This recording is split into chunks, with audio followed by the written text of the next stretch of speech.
Hello বন্ধুরা, লাজুকে পছন্দ করতে শুরু করলো অনুভব। বিস্তারিত জানতে হলে ভিডিওটি না টেনে সম্পূর্ণ দেখতে থাকো।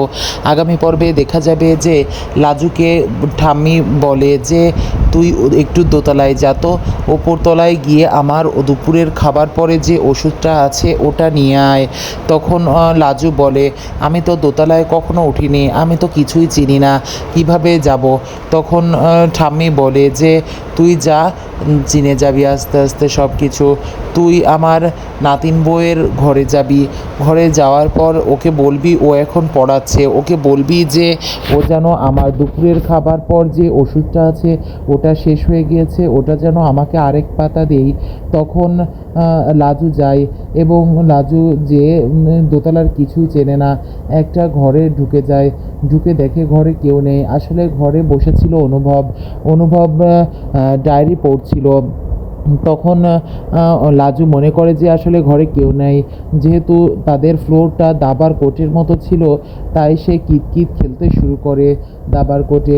এটা অনুভব দেখে অবাক হয়ে যায় এবং অনুভব বলে এই মেয়েটা কি করছে, জীবনে কি এরকম কিছু দেখিনি, না কি কি করছে, ওর কি কোনো চুরির মতলব আছে, ও কি উপরতলায় চুরি করতে এসেছে, ওকে আমার ফলো করতে হবে।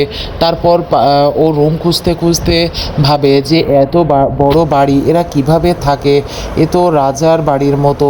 তারপর দেখা যায় প্রত্যেকটা রুম ঘুরতে থাকে এবং সব রুমের দরজা দেওয়া বলে ঢুকতে পারে না এবং অনুভবও তার পিছন পিছন আসতে থাকে। এদিকে যখন যায় তখন দেখে যে একটা দরজা খোলা এবং তার ভিতরে বৌদি, অনুভবের বৌদি পড়াচ্ছিল, অন্য ছোট ছোট বাচ্চাদের পড়াচ্ছিল, তাদেরকে জিজ্ঞাসা করছিল অঙ্ক নিয়ে। তখন তারা পারছিল না এবং বৌদি রাগারাগি করছিল। এর মধ্যে উত্তর দিয়ে দেয় লাজু বলে যে এটা হবে।